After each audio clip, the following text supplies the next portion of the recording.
Look at what's going on here. That is Dusan Borkovic with Fernandez. That's the sideways moment we saw in the live pictures. Borkovic and Fernandez coming together, both drivers doing a very good job actually to hold on to that one. That transpired a little bit further down the line for Mikel Azcona to take, avoiding action of the Audi car in front. So Azcona runs in a big hurry. So Rob half one up in the third place. He's on the tail of Girolami as they come down to Lisboa, and it is Norbert Mikelic in the lead as he tries to go defensive. Huff goes to the outside line. Look at the blue Audi. Can he get the undercut coming out of the corner? Let's see. Mikelic under big pressure from Girolami. They go right at Lisboa. So far so good. Now we begin to see we are about to go on to the final lap.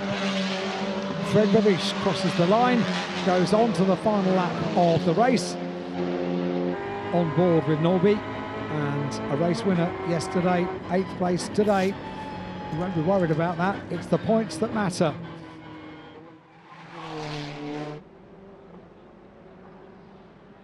Fred Babiš, who heads up towards the final turns. We're running up to now again. Nice Sterling, more about a distraction tactic in this moment in time than trying to put the car alongside Azcona. Wants Huff to be compromised on corner exit so he can get the drag up to the next section of racetrack. But Englishman Rob Huff, been around quite a bit. He knows all of these tricks and more as he continued to cling on to the real done. Outstanding overtaking manoeuvre from Rob Huff there to take the position from Santiago Urrutia. Drive-through penalty for car number 112. That is Santi Urrutia for causing a collision. That is, of course, the dramas that we saw on the opening lap.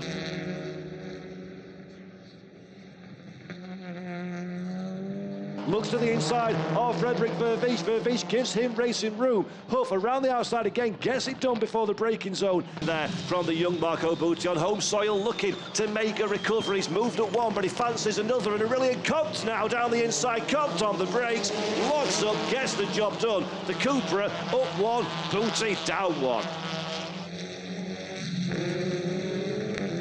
Aurelian Comte has got form in these cars. He's been away from the world stage for a little while, but that Cupra... Bad sportsmanship flag. So, one chance, bad sportsmanship. Second time, you get the flag. And this is now in the final couple of laps. This is down to how much life you've got left in those Kumho tyres, how you've preserved your car, and how you're set up towards the end of the stint. A lot could change in just 2 laps. The subplots, I mean, it's blowing our mind here because it keeps changing on the leaderboard. Some up, some down. Spare a thought for Josh Buck, and he was in big hit. So here it is from Aaron Cameron's car, the E-Valvoline Peugeot. He makes a storming start up until turn number 1. Barguana to the lane, to your point. The 71 is in the lane. The Burson entry has returned. So what a tough weekend. Cameron. And leading comfortably here by just under 2 seconds down into the DBH Ace. Meantime, Sweeney. This is on Barguana. Tapped out in the TCR car, on the run into the chase. Gets it done. Oh. Nice work, Bailey Sweeney. Takes a big, deep breath. Brave stuff. Barks comes back at him. Barks gets greater drive through the... Michaelis in 6th place was Girolami Bjork. Urrutia in 9th. Esteban Guerrieri leading the Kumho TCR, leading the TCR South America Banco BRB field in fine style from Juan Manuel as the field streams on through. Still led by Marcinkoa, but the big question is for how much longer. Azcona tries the inside and the outside. Girolami doing one way, then the next, doesn't find a way past the Lincoln coat, all the way around the outside. That's not going to work, Sunshine. And Mikel Azcona keeping a watching brief in the background, fancies his opportunity to buy into this one, but all of the pressure is applied to Mar now in 2nd position. Girolami in 3rd place, watching, waiting. Mikel Azcona in the Hyundai trying to... Michaelis will be the grand total of 1 point in arrears as Mikel Azcona hit the wall. As I speak, behind the safety car, Mikel Azcona catches the wall, destroys the front right of that Hyundai behind. Oh, this is... It doesn't look like there's damage on the other side of the car, so let's listen.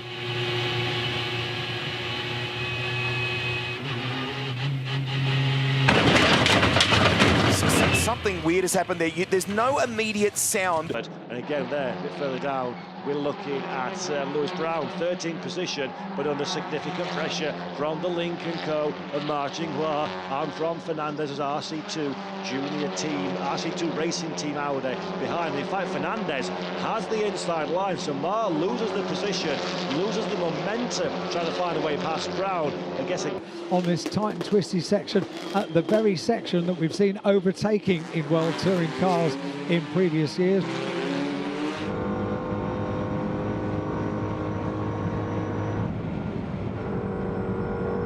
Rob Huff will compensate for that. Look how quick he is, but Ashkin is even quicker, going through Mandarin, closing, down towards Lisboa. Huff goes defensive on the inside. Ashkin feint. So off the start, just see how Rob Huff's car is reluctant to get away.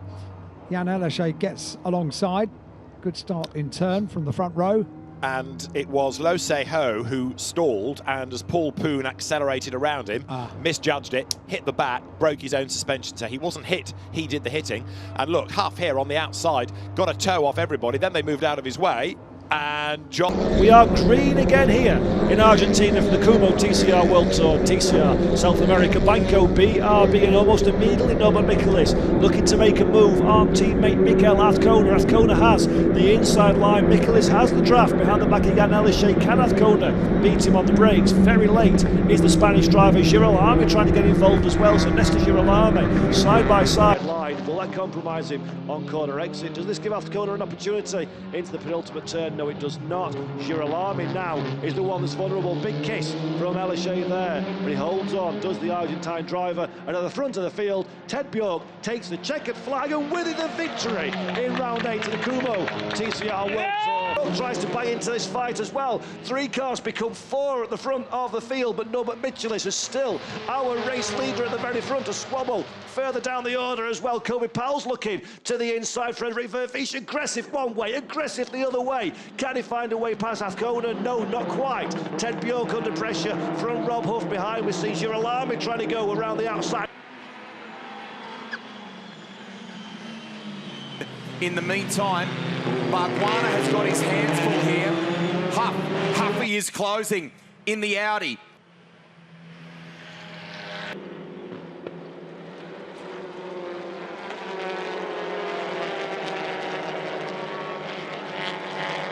Bailey Sweeney and Josh Buchan are starting to buy into this one of their game. I've had enough playing with my teammate now. I'm going to have a go at one of the BRC guys, but Mikel Azcona does not suffer fools gladly, thank you very much, and gives a little tap to the side of the three-time world champion. Azcona has the inside line, holds the ground and takes the position. This is fantastic. We have seen this picture before when it's Sweeney behind us having a little bit of a nibble through Murray's, trying to find a way past Marchinglois. He'll know that the Chinese driver has that 5-second time penalty, but he'll be desperate to clear the Lincoln Co. to give himself an opportunity to have a nibble at Zach Suter ahead. Some problem there for Michael Clementi, so the Cupra has come into the pit lane. We go back to Rob Huff.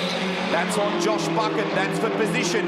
Whatsoever about the aggressive nature of the driving in the opening through corners by his rivals. A little bit further on, we can see one of the Toyota Corollas getting out of shape, but they managed to keep the car back on the running order. Thankfully, everybody makes it through the opening few corners. Now, we've still got Marchinglois at the head of the field. Mikel Azcona has made his intentions known.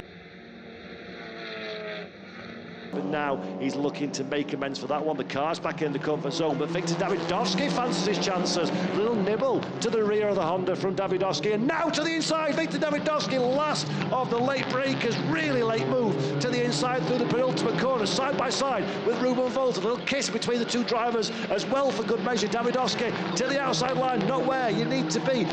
Aaron Cameron, but there was no alternative. He had to do it. Fired it down the inside at Forest Elbow and gets ahead of Tony D'Alberto. That Peugeot, relative to the Honda, should be hamstrung. He's making it do things that it... Little wild on the run into the chase. Was there a bit of contact there? The Peugeot back end dances around. D'Alberto's got greater speed. Cameron goes off. He's got to recover this. He's got to get back on.